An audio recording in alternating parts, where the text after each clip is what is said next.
Welcome back to News 3 Today. Next weekend, Liberty County will celebrate the life and legacy of their hometown Civil War heroine, Susie King Taylor's escape from slavery 162 years ago. Hermina Glass-Hill is an award-winning historian, scholar, and the founder of the Susie King Taylor Women's Institute and Ecology Center, and so much more. I didn't even name your other title. She joins us now with more. Good morning, and thank you so much for being here, as always. Yeah, good morning, and thank you for having me. You've always been so supportive of our work. Well, you know, Susie King Taylor led an incredible life, and that's what drew you here to our area. Yes. From Atlanta. Let's revisit that story. Yeah. I came here from Atlanta in 2017 to initially speak to high school students. I'm the former associate director of the Civil War Center at Kennesaw State University. I resigned from my position and took Susie King Taylor's story on the road.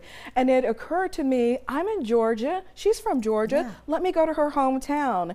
And when I spoke to the high school students and the warm reception that I received here on the coast, specifically in Midway, I went to the place where she was born and had this religious epiphany that this is where I should be. And 3 months later, we moved here, and I have not looked back. I love my life here. And you've made it your goal to help her become a household name, because when you found out about her, you had never heard of her.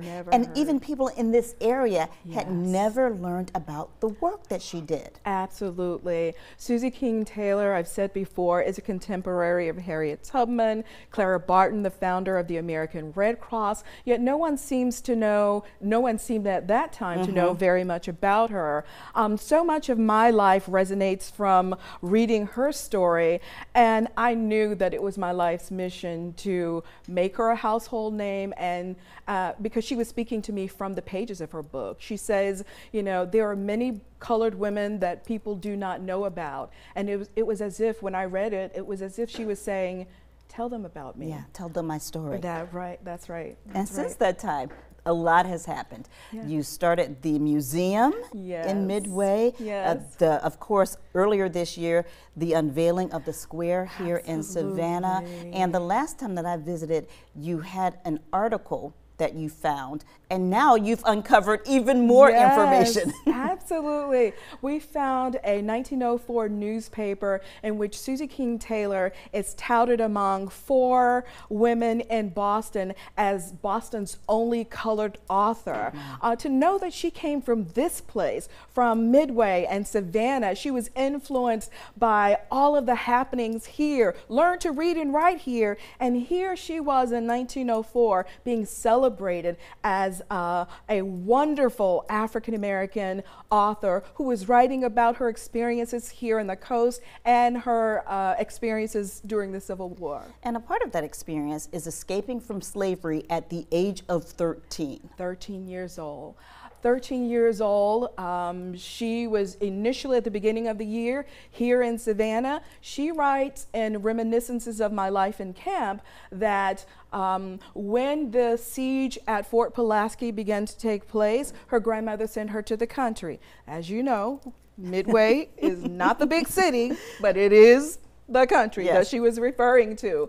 That would have occurred when the Union Army declared victory at Fort Pulaski. She says 2 days after that, my uncle and I sailed down the river and we were rescued at St. Catherine's Island. She explains it so subtly, but that was an escape, and it took a lot of strategic planning for an escape. And here we are today, 162 years later, celebrating and commemorating that that wonderful, wonderful feat. She says, with unbounded joy, I'm free.